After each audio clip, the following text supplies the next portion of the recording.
Assalamualaikum warahmatullahi wabarakatuh. Alhamdulillahirrahmanirrahim. Wassalatu wassalamu asrafil anbiya'i wal mursalin wa ala alihi washabihi ajma'in amma ba'du. Di sini saya ingin menjelaskan sedikit ilmu pengetahuan tentang PKN yang berjudul Indonesia dalam percaturan perdamaian dunia. Pertama, ada hubungan internasional dengan negara-negara dunia. Pengertiannya dari hubungan internasional adalah hubungan antara bangsa atau antara negara, suatu kerjasama antara negara-negara yang mempunyai tata aturan, di mana masing-masing negara akan menjalankan tata aturan tersebut sesuai kesepakatan antara negara yang saling bekerja sama. Di sini ada beberapa pendapat tentang pengertian hubungan internasional. Yang pertama ada dari Charles McClellan, yaitu hubungan internasional adalah studi tentang keadaan-keadaan relevan yang memiliki interaksi. Yang kedua ada dari Warsito Sunario. Hubungan internasional adalah studi tentang interaksi antara jenis kesatuan sosial tertentu. Adapun yang dimaksud dengan kesatuan sosial tertentu bisa diartikan sebagai negara, bangsa, maupun organisasi negara sepanjang hubungannya bersifat internasional. Yang ketiga ada Tagive Natisen. Hubungan internasional merupakan bagian ilmu politik, dan karena itu komponen hubungan internasional meliputi politik internasional, organisasi dan administrasi internasional, dan hukum internasional. Di sini ada subjek hukum internasional, yaitu ada negara, organisasi internasional, pihak yang bersengketa, perusahaan internasional, tahta suci, dan individu. Ada faktor internal, yaitu adanya kekhawatiran terancam kelangsungan hidupnya, baik melalui kudeta maupun intervensi dari negara lain. Dan juga ada faktor eksternal, yaitu ketentuan hukum alam yang tidak dapat dipungkiri bahwa suatu negara tidak dapat berdiri sendiri tanpa bantuan dan kerjasama dengan negara lain. Hubungan internasional dianggap penting dalam rangka untuk menumbuhkan saling pengertian antara bangsa, mempererat hubungan persahabatan dan persaudaraan antara bangsa, saling mencukupi kebutuhan masing-masing bangsa yang bekerja sama, memenuhi rasa keadilan dan kesejahteraan, membina dan menegakkan perdamaian serta ketertiban dunia. Tujuan hubungan internasional memacu pertumbuhan ekonomi dari masing-masing negara, menciptakan keadilan dan kesejahteraan sosial bagi seluruh rakyat, menciptakan saling pengertian antara bangsa dan negara, mempererat hubungan persahabatan antara bangsa, membina dan menegakkan perdamaian dunia. Kerjasama bilateral adalah kerjasama yang dilakukan oleh dua pihak. Kerjasama multilateral adalah kerjasama yang dilakukan oleh lebih dari dua pihak. Kerjasama regional adalah kerjasama yang dilakukan oleh negara-negara yang berada dalam satu region atau wilayah tertentu.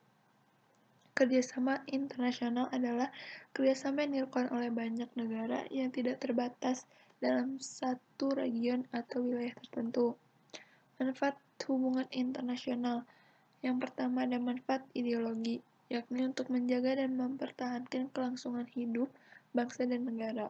Yang kedua ada manfaat politik, yakni untuk menunjang pelaksanaan kebijakan politik dan hubungan luar negeri yang diabadikan untuk kepentingan nasional, terutama untuk kepentingan pembangunan di segala bidang.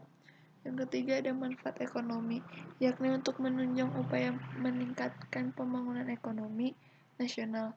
Yang keempat ada manfaat sosial dan budaya, yakni untuk menunjang upaya pembinaan dan pengembangan nilai-nilai sosial budaya bangsa dalam upaya penanggulangan terhadap setiap bentuk ancaman, tantangan, hambatan, gangguan, dan kejahatan internasional dalam rangka pelaksanaan pembangunan internasional. Manfaat perdamaian dan keamanan internasional, yakni untuk menunjang upaya pemeliharaan dan pemulihan perdamaian, keamanan, dan stabilitas internasional. Yang keenam ada manfaat kemanusiaan, yakni untuk menunjang upaya pencegahan dan penanggulangan setiap bentuk bencana serta rehabilitas akibat-akibatnya. Dan yang terakhir ada manfaat lainnya, yakni untuk meningkatkan peranan dan citra negara itu sendiri di forum internasional dan hubungan antara negara, serta kepercayaan masyarakat internasional. Sir H. Nicholson dalam bukunya yang berjudul Diplomasi menyebutkan bahwa seorang diplomat harus memenuhi syarat, yaitu untuk memiliki kejujuran, ketelitian, ketenangan, ketemperamen yang baik, kesabaran, dan kesederhanaan, serta kesetiaan. Dari situ ada duta keliling dan duta tetap. Duta keliling itu dimulai pada abad pertengahan yang sifatnya ad hoc. Perwakilan keliling tersebut sebagai delegasi ke konferensi internasional. Yang kedua ada duta tetap, dimulai pada abad ke-15 oleh negara Italia. Adanya kedutaan tetap, maka misi diplomatik secara tetap juga telah resmi berlangsung antara negara-negara sampai sekarang. Tujuan perwakilan diplomatik dibentuk. Yang pertama ada memelihara kepentingan negara di negara penerima, sehingga jika terjadi sesuatu urusan perwakilan dapat mengambil langkah-langkah untuk menyelesaikannya. Yang kedua adalah melindungi warga negara sendiri yang bertempat tinggal di negara penerima. Yang ketiga ada menerima pengaduan untuk diteruskan kepada pemerintah negara pengirim. Menurut Wiryono Projodikoro, perwakilan diplomatik memiliki tugas presentasi, observasi, negosiasi, proteksi, dan meningkatkan hubungan persahabatan antar negara. Tingkatan perwakilan diplomatik. Yang pertama duta besar berkuasa penuh, yang kedua ada duta, yang ketiga ada menteri residen, yang keempat ada kuasa usaha, yang kelima ada atase, yaitu atase pertahanan dan atase teknis. Hak istimewa yang dimiliki konsul. Yang pertama ada bebas dari biaya pengadilan, yang kedua ada bebas mengadakan komunikasi dengan warga negaranya di negara penerima, yang ketiga ada kekebalan bagi surat dan arsip resmi konsul, yang keempat ada perlindungan keselamatan diri konsul jika tuntutan tindak pidana ditunda sampai eksekutor konsulernya dicabut atau sudah ditunjuk penggantinya.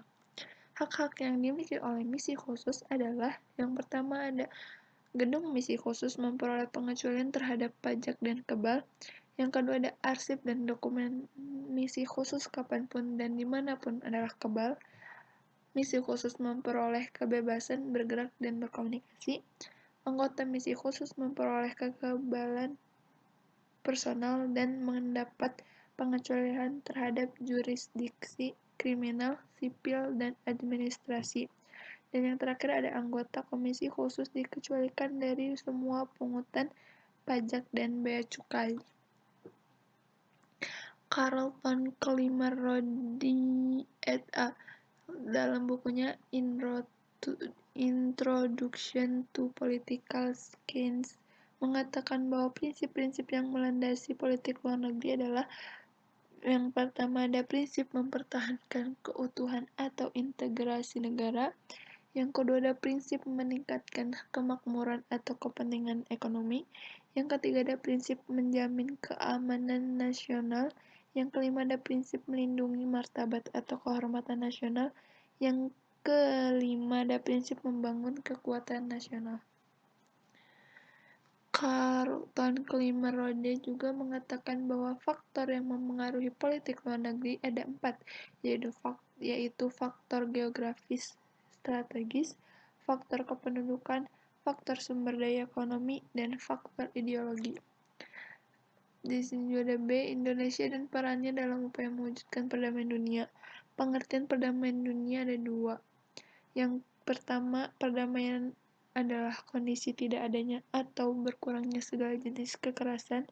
Yang kedua, ada perdamaian adalah transformasi konflik kreatif non-kekerasan.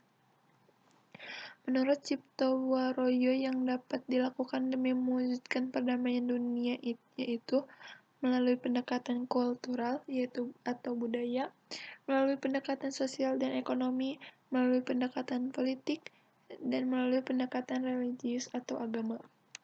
Partisipasi Indonesia dalam perdamaian dunia melalui organisasi internasional. Yang pertama ada Konferensi Asia Afrika, yang kedua ada ASEAN, yang ketiga ada Perserikatan Bangsa-Bangsa, Gerakan Non-Blok atau GNB, Organisasi Konerensi Islam atau OKI, dan G20. Terima kasih atas perhatiannya, kurang lebihnya mohon maaf. Mohon maaf juga atas kesalahan menyebutkan nama atau tulisan yang typo sedikit, atau saya menyebutkan nama yang kurang jelas atau salah menyebutkan, mohon dimaafkan karena saya juga tidak sempurna hanya dimiliki oleh Allah. Saya juga sering berbuat salah, jadi saya tidak pernah sesempurna. Demikian akhir presentasi saya, semoga bermanfaat untuk kita semua. Billahi taufiq wal hidayah. Wassalamualaikum warahmatullahi wabarakatuh. Sekian dan terima kasih. Bye-bye.